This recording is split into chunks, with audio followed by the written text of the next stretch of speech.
Speaker sir, सबसे पहले मैं आपका धन्यवाद करना चाहता हूं कि आपने मुझे लोकसभा में रीइंस्टेट किया।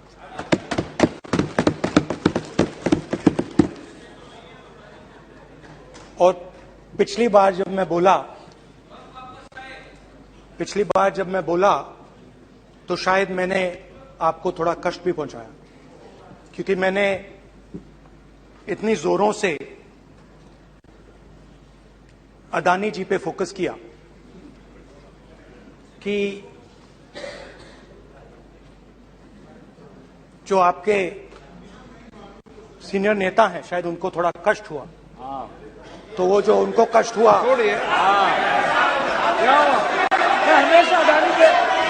हमेशा अदानी पे अभी भी कष्ट हो रहा है। वो जो कष्ट हुआ, अभी भी कष्ट हो रहा है। विषय पे आइए, विषय पे। अभी भी कष्ट हो रहा है, अभी भी कष्ट हो रहा है। ये देखिए, ये सारे ये नहीं मगर सुनिए ये है। तो वो जो कष्ट हुआ 1 2 3 4 5 उसका असर शायद आप पे भी थोड़ा हुआ। तो इसके लिए मैं आपसे माफी मांगता हूं, मगर मैंने सिर्फ सच्चाई रखी थी। मगर आज जो मेरे बीजेपी के मित्र हैं, आज आपको डरने की जरूरत नहीं है, डरो मत, क्योंकि आज जो मेरा भाषण है, डरो मत, और आप डरो मत।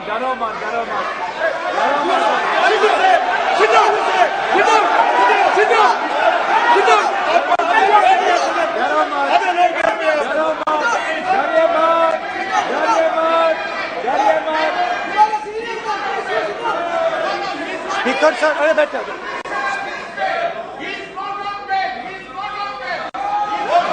ब्रदर। तो आज कोई घबराने की जरूरत नहीं है। आज मैं अपना भाषण, मेन जो भाषण है वो अदानी जी पे नहीं बोलने जा रहा हूं। आप छोड़िए, तो आप रिलैक्स कर सकते हैं, आप शांत रह सकते हैं, क्योंकि मेरा भाषण आज दूसरी डायरेक्शन में जा रहा है।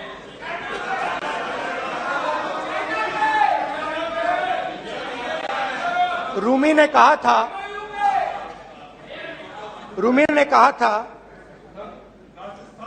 जो शब्द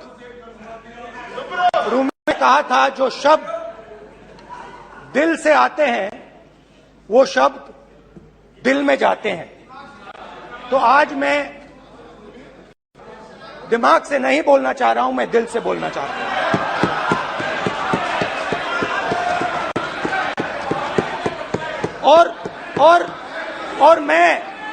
और मैं आज आप लोगों पर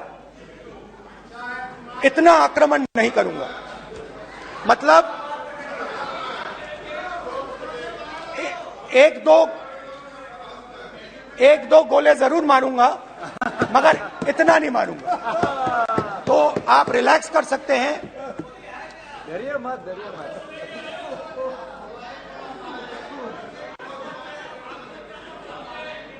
अरे रक्षा मंत्री जी आज संभाल लेंगे हम लोग।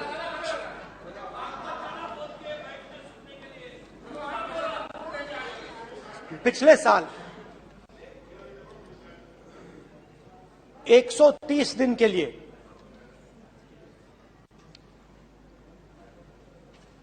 मैं भारत के एक कोने से दूसरे कोने तक गया, अकेला नहीं, बहुत सारे लोगों के साथ।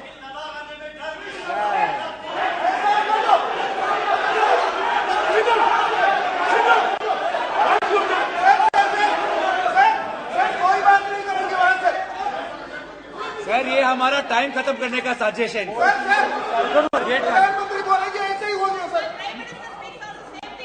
सारे समाज निकल गए जबरदस्ती समुद्र अधीर अधीर अधीर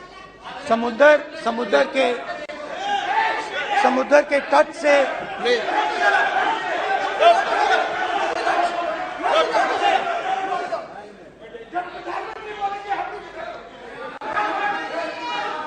माननीय सदस्य प्लीज प्लीज ऐसे धमकाने का बात की मत बोलो यहाँ पे बोलिए। आप उधर भी हाँ प्लीज। मैं समुद्र के तट से कश्मीर की बर्फीली पहाड़ी तक चला। नहीं, लद्दाख को मैंने नहीं छोड़ा। यात्रा अभी खत्म नहीं हुई है, यात्रा जारी है और जरूर लद्दाख आएंगे, घबराइए मत। बहुत सारे लोगों ने मुझसे पूछा यात्रा के दौरान, यात्रा के बाद कि राहुल तुम क्यों चल रहे हो, क्या तुम्हारा लक्ष्य क्या है, कन्याकुमारी से कश्मीर तक क्यों जा रहे हो। और जब वो मुझसे पूछते थे, शुरुआत में मेरे मुंह से जवाब नहीं निकलता।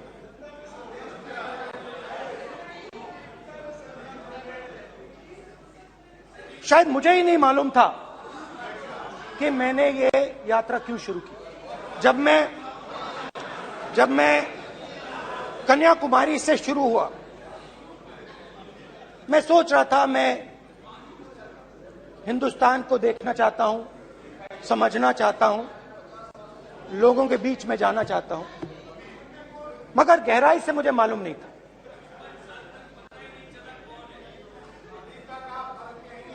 थोड़ी देर में मुझे बात समझ आने लगी।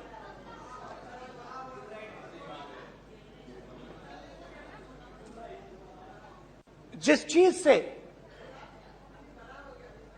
मुझे प्यार था, जिस चीज के लिए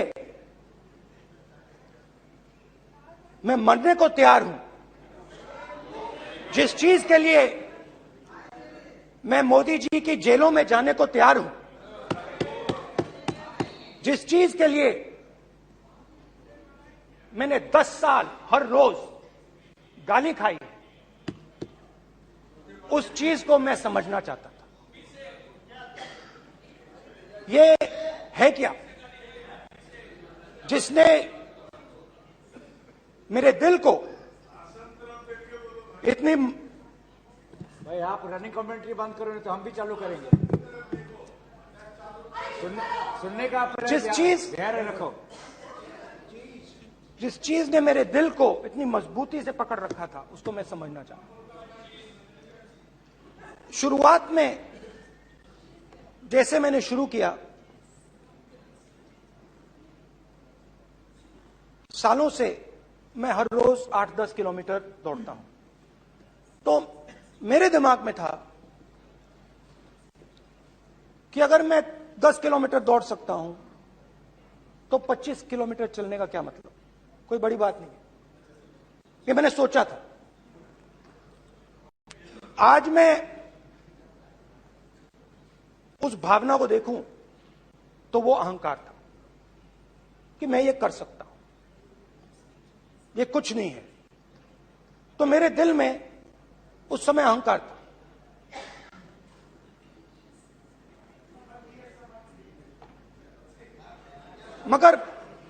मगर भारत अहंकार को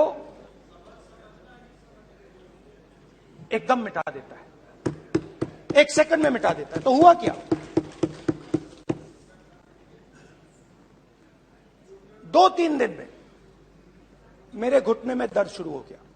पुरानी इंजरी थी और जबरदस्त दर्द। हर रोज मैं उठूं और मेरे घुटने में दर्द, हर कदम में दर्द। तो पहले 2-3 दिनों में जो अहंकार था, जो मतलब भेड़िया जो निकला था, वो चींटी बन गई एकदम। जो हिंदुस्तान को अहंकार से देखने निकला था, वो पूरा का पूरा अहंकार गायब हो गया। और रोज मैं डर डर के चलूं कि क्या मैं कल चल पाऊंगा। ये मेरे दिल में डर था। और जब भी ये डर बढ़ता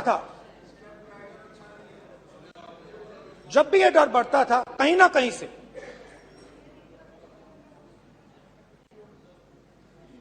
कोई ना कोई शक्ति मेरी मदद कर देती थी। एक दिन मैं सह नहीं पा रहा था, एक छोटी सी लड़की आती है, मुझे चिट्ठी दे देती। मैंने चिट्ठी खोली, 8 साल की थी, उसमें लिखा था, Rahul, I am walking with you, don't worry. उसने मेरे पैर में चोट देखी और उसने अपनी शक्ति मुझे दे दी। सिर्फ उसने नहीं, लाखों लोग ने। और शुरुआत में जब मैं चल रहा था, कोई किसान आता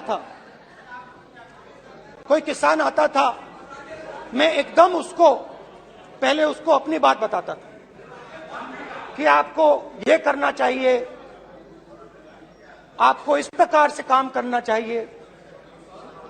मगर इतने लोग आए, हजारों लोग आए, कि थोड़ी देर में मैं बोल नहीं पाया। जो मेरे दिल में बोलने का डिजायर, वो बंद हो गया। बोल ही नहीं पाया, क्योंकि इतने लोगों से बोलना था। और एक सन्नाटा सा छा गया, भीड़ की आवाज थी, भारत जोड़ो, भारत जोड़ो, भारत जोड़ो। और जो मेरे से बात करता था, उसकी आवाज में सुनता गया।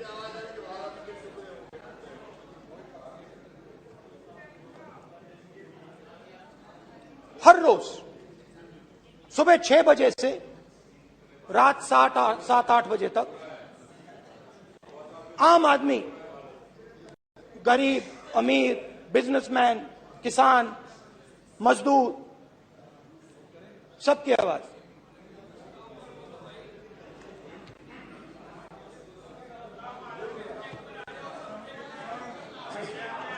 आ रहा हूं। आप कल से रुके, अब थोड़ा और रुक लो, 5-10 मिनट रुक जाओ। तो ये चलता गया, मैं बात सुनता गया। और फिर मेरे पास एक किसान आया, और किसान ने हाथ में रुई पकड़ी हुई थी, और उसने मुझे कहा, अध्यक्ष महोदय, उसने मुझे कहा, मेरी आंख में देखकर उसने मुझे अपना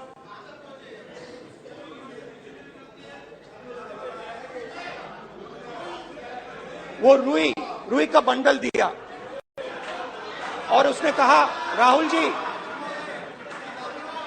यही बचा है मेरे खेत का, यही बचा है, और कुछ बचा नहीं है। मैंने उससे, जो मैं नॉर्मली सवाल पूछता था, भैया आपको बीमा का पैसा मिला, वो पूछा। बीमा का पैसा मिला, वो पूछा। और किसान ने मेरा हाथ पकड़ा। किसान मुझे कहता है कि नहीं राहुल जी, मुझे बीमा का पैसा नहीं मिला, हिंदुस्तान के बड़े उद्योगपतियों ने वो मुझसे छीन लिया। मगर इस बार बड़ी अजीब सी चीज हुई। जब मैंने किसान को देखा और वो मुझसे बोल रहा था, तो जो उसके दिल में दर्द था वो मेरे दिल में आया। जो उसके आंखों में शर्म थी जब वो अपनी बीवी से बात करता था, वो शर्म मेरी आंखों में आई। जब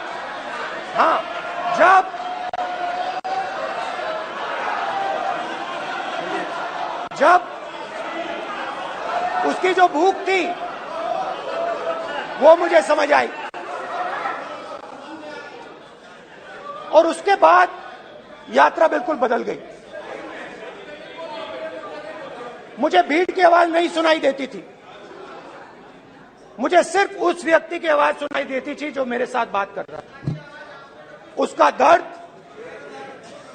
उसकी चोट, उसका दुख, मेरा दुख, मेरी चोट, मेरा दर्द बन गया।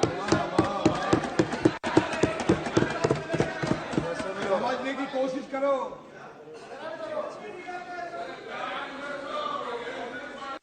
भाई और बहनों, लोग कहते हैं कि ये देश है, कोई कहता है ये अलग अलग भाषाएं हैं, कोई कहता है ये जमीन है, मिट्टी है, कोई कहता है ये धर्म है, ये सोना है, ये चांदी है। मगर भाइयों और बहनों, सच्चाई है कि ये देश एक आवाज है। ये देश सिर्फ एक आवाज है। ये देश, इस देश की लोगों की आवाज है। इस देश के लोगों का दर्द है, दुख है, कठिनाइयां हैं। और अगर हमें इस आवाज को सुनना है तो हमारे दिल में जो अहंकार है, हमारे जो डिजायर्स हैं, हमारे जो सपने हैं, उनको हमें परे करना पड़ेगा। जब हम अपने सपनों को परे करते हैं तब हमें हिंदुस्तान की आवाज सुनाई देती है, तब तक हिंदुस्तान की आवाज हमें नहीं सुनाई देती। अब आप कहोगे ये बात मैंने नॉन कॉन्फिडेंस मोशन में क्यों रखी? इसका क्या मतलब है कि भारत एक आवाज है, भारत लोगों का दुख है, भारत लोगों का कष्ट है, मुश्किलें हैं। क्योंकि भाई और बहनों,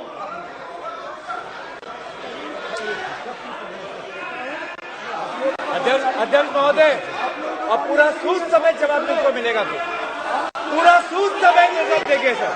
फिर आप हमको मत रोकेगा सर। अध्यक्ष महोदय, फिर आप हमें मत रोकेगा सर। आप हमें मत रोकेगा। फिर आप हमें मत रोकेगा। आप हमें मत रोकेगा। फिर आप हमको मत रोकेगा सर। हम सब देख रहे हैं, सब सुन रहे हैं, आप हमको फिर मत रोकेगा। तो स्पीकर सर, भारत एक आवाज है। भारत इस देश के सब लोगों की आवाज है। और अगर हम उस आवाज को सुनना चाहते हैं, हमें अहंकार को, नफरत को मिटाना पड़ेगा। स्पीकर सर, कुछ ही दिन पहले मैं मणिपुर गया। हमारे प्रधानमंत्री नहीं गए, आज तक नहीं गए, क्योंकि उनके लिए मणिपुर हिंदुस्तान नहीं है।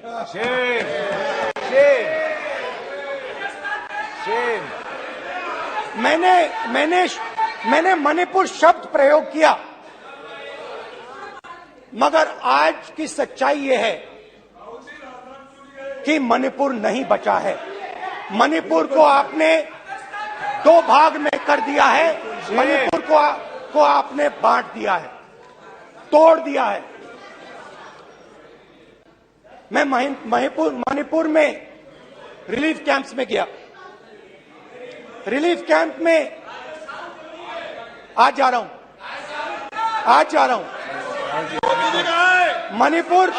मणिपुर में रिलीफ कैंप में मैंने महिलाओं से बात की। ठीक है सर,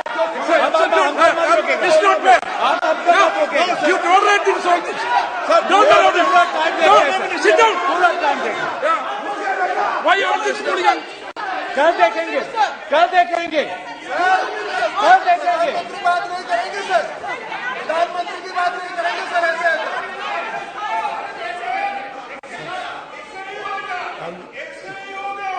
समय मैं मणिपुर गया और मणिपुर के कैंप्स में मैंने महिलाओं से बात की, बच्चों से बात की, जो हमारे प्रधानमंत्री जी ने आज तक नहीं किया। एक महिला मुझे कहती है, मैंने उनसे पूछा, बहन क्या हुआ आपके साथ?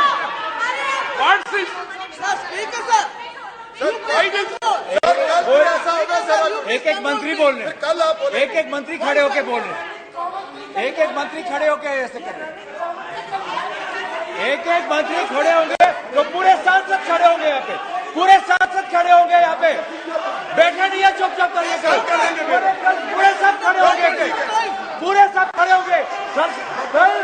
कल कांग्रेस पार्टी ने पूरा देश खड़ा होगा आपके खिलाफ, तो पूरा देश कल आपके खिलाफ खड़ा होगा। मैं बहुत सारी महिलाओं से बात किया, मगर मैं आपको दो उदाहरण देना चाहता हूं। एक महिला मुझे कहती है, मैंने कहा क्या हुआ तुम्हारे साथ? कहती है, मेरा छोटा सा बेटा, महिला का सम्मान करें प्लीज, ये सम्मान, एक ही बच्चा था मेरा, कोई शर्म कर लो गल एक ही बच्चा था मेरा, मेरे सामने, मेरे आंखों के सामने उसको गोली मारी है। मैं पूरी रात, आप सोचिए, आप अपने बेटों के बारे में सोचिए, मैं पूरी रात उसकी लाश के साथ लेटी रही। झूठ नहीं, झूठ आप बोलते हो, झूठ मैं नहीं बोलता हूं। मैं पूरी रात उसकी लाश के साथ लेटी रही और फिर मुझे डर लगा, मैंने अपना घर छोड़ दिया, जो भी मेरे पास था वो मैंने छोड़ दिया। मैंने उनसे पूछा, कुछ तो लाई होगी? कहती है, नहीं, सिर्फ मेरे जो कपड़े हैं ये मेरे पास हैं। और फिर इधर उधर ढूंढती है और एक फोटो निकालती है और मुझे कहती है, यही मेरे पास अब बची है।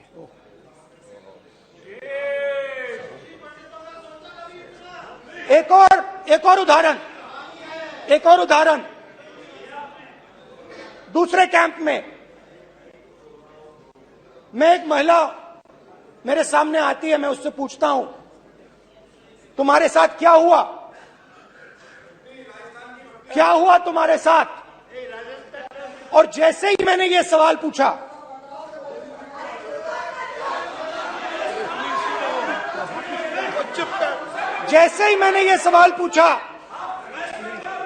आप महिला का दर्द नहीं सुन सकते, महिला का दर्द नहीं सुन सकते, महिला का दर्द सुनने का आपका धैर्य नहीं है, महिला का दर्द नहीं सुन सकते, महिला का दर्द नहीं सुन सकते।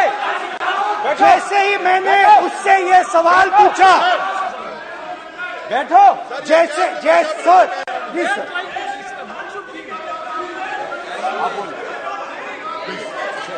शर्म करिए। जैसे ही मैंने उससे सवाल पूछा, तुम्हारे साथ क्या हुआ, शर्म नहीं है तेरे को? वैसे ही एक सेकंड में वो कांपने लगी। उसने अपने दिमाग में वो दृश्य देखा और वो हो गई। मेरे सामने कांपती हुई बेहोश हो गई। तो ये मैंने आपको सिर्फ 2 उदाहरण दिए हैं। स्पीकर सर, इन्होंने मणिपुर में हिंदुस्तान की हत्या की है, सिर्फ मणिपुर की नहीं, हिंदुस्तान की हत्या की है। इनकी राजनीति ने मणिपुर को नहीं, हिंदुस्तान को मणिपुर में मारा है। हिंदुस्तान को कत्ल किया है, हिंदुस्तान का मर्डर किया है मणिपुर में।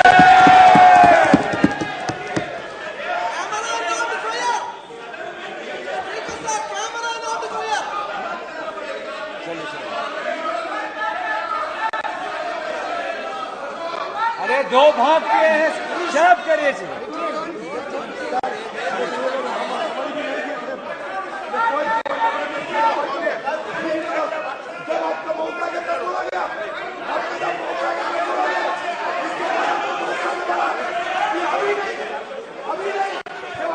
माननीय सभी सदस्यों से कहूंगा शांति रखें, प्लीज प्लीज। मणिपुर, हाँ क्या बोल रहे हैं? अब बोलिए। एक अरे भाई क्या बात है? क्यों बात कर रहे हैं? क्या बात करते हैं? इन्होंने राहुल गांधी ने आज सदन में पानी पी रहे हैं भाई। आप क्या बात करते हैं? बैठो सर, ये राहुल गांधी ने आज जो बातें कही है इस सदन में बहुत ही बात किया है। मैं उनसे एक सवाल पूछना चाहता हूँ। 7 दशक तक हजारों लोगों को नॉर्थ ईस्ट में किया हुए है, इसका जिम्मेदार कांग्रेस पार्टी है। राहुल गांधी को माफी मांगना चाहिए। राहुल गांधी का कांग्रेस पार्टी 7 साल से ज्यादा इस देश को शासन किया है। नॉर्थ ईस्ट को इन्होंने खत्म किया है। आज नॉर्थ ईस्ट में जितना मिलिटेंसी है ये कांग्रेस पार्टी ने पैदा किया है। क्या बात करते हैं? क्या बात करते हैं? आज नॉर्थ ईस्ट में सारा मिलिटेंट ग्रुप है, सारा कांग्रेस पार्टी की वजह से चला हुआ है।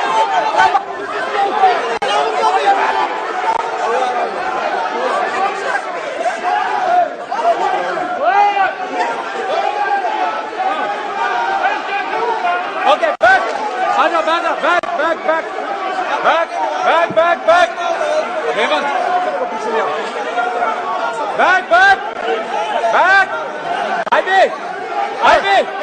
हाईवे, हो गया, प्रतापन, हो गया। आप भाषण नहीं सुनना चाहते? आप भाषण नहीं सुनना चाहते?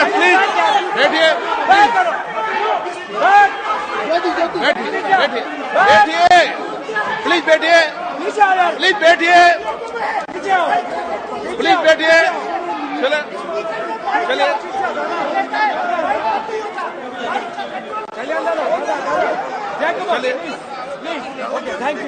Thank you.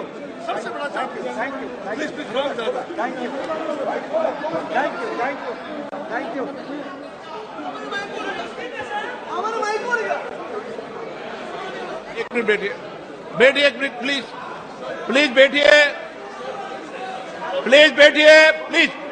बालू जी प्लीज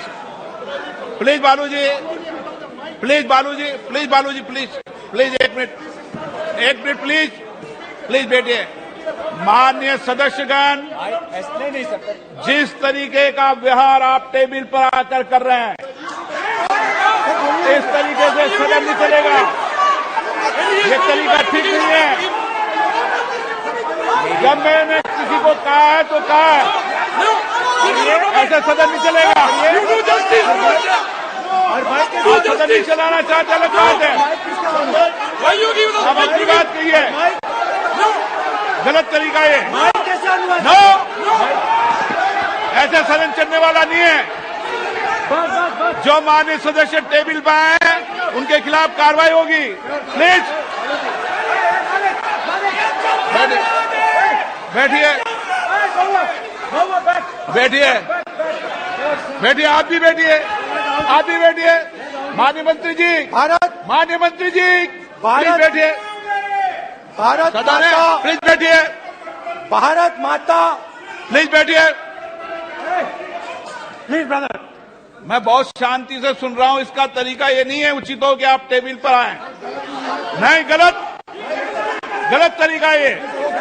आप जैसे मैंने माननीय sir please please brother please. भाई पानी ले। जैसे मैंने भाषण के शुरुआत में बोला, भारत एक आवाज है। भारत हमारी जनता की आवाज है, दिल की आवाज है। उस आवाज की हत्या आपने मणिपुर में की। इसका मतलब भारत माता की हत्या आपने मणिपुर में की।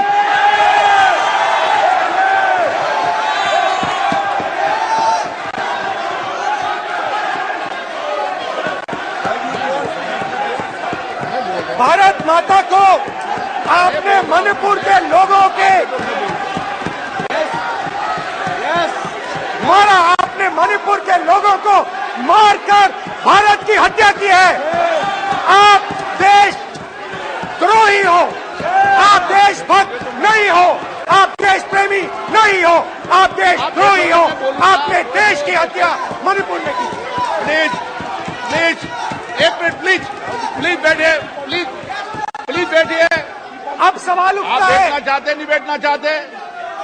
आप बैठना चाहते नहीं बैठना चाहते? इसीलिए आपके प्रधानमंत्री मणिपुर में नहीं जा सकते हैं, क्योंकि उन्होंने प्लीज देश की हत्या की है। मणिपुर में हिंदुस्तान की हत्या की है, भारत माता की हत्या की है।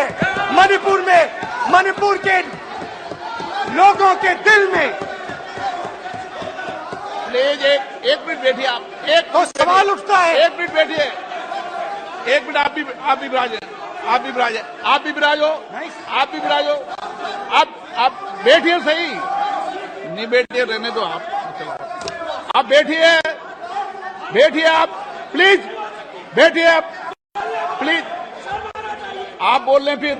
आप भारत माता के रखवाले नहीं हो, आप भारत माता के हत्यारे हो।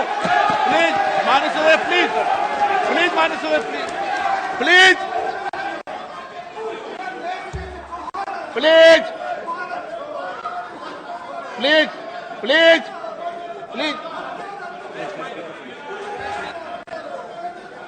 देखिए माननीय सदस्यगण, प्लीज माननीय सदस्यगण, भारत मां हमारी मां है। हमें सदन में बोलते समय संयम बरतना चाहिए। मेरा अपनी मां की हत्या की बात कर रहा हूं। मैं मणिपुर में अपनी मां की हत्या की बात कर रहा हूं। मैं आदर से बोल रहा हूं। आपने मेरी मां की हत्या की मणिपुर में। एक मेरी मां यहां बैठी है, दूसरी मां को आपने मणिपुर में मारा है।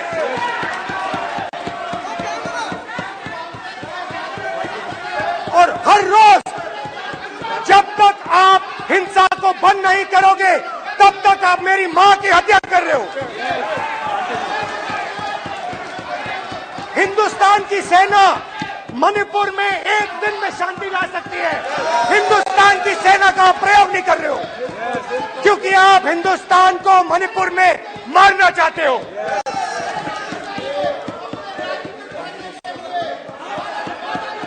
तो अगर नरेंद्र मोदी जी हिंदुस्तान की आवाज नहीं सुनते हैं, अगर हिंदुस्तान के दिल की आवाज नहीं सुनते हैं, तो किसकी आवाज सुनते हैं? दो लोगों की आवाज सुनते हैं। किसकी आवाज सुनते हैं? किसकी आवाज सुनते हैं? माननीय सदस्य, और इसलिए सुनते हैं। नो, एक गलत तरीका माननीय सदस्य। देख लीजिए अडानी जी के लिए मोदी जी ने क्या काम किया है। देख लीजिए, ये पहले आप क्वेश्चन लेकर आए, गलत तरीका आपका। माननीय सदस्य, आपका गलत तरीका है। आप सीनियर सदस्य हैं, आप इस तरीके का व्यवहार सदन में मत करिए। आप बात करिए, लेकिन इस तरीके से पोस्टर लाना ये उचित नहीं है किसी तरीके से। रावण दो लोगों की सुनता था। रावण दो लोगों की सुनता था, मेघनाथ और कुंभकर्ण। वैसे ही नरेंद्र मोदी दो लोगों की सुनते हैं, अमित शाह और अडानी। भाई और बहनों, लंका को हनुमान ने नहीं जलाया था, लंका को रावण के अहंकार ने जलाया था। प्लीज माननीय सदस्य, आप संयमित बोले। आप ये सदन है, आप तरीके से बोलिए। माननीय राम सदस्य, ने रावण को नहीं मारा था, रावण के अहंकार ने रावण को मारा था। आप पूरे देश में केरोसिन फेंक रहे हो, पूरे देश में आप केरोसिन फेंक रहे हो। आपने मणिपुर में केरोसिन फेंकी और फिर चिंगारी लगा दी। अब आप हरियाणा में कर रहे हो, पूरे देश में आग जलाने में लगे हो। आप पूरे देश में भारत माता की हत्या कर रहे हो। धन्यवाद स्पीकर।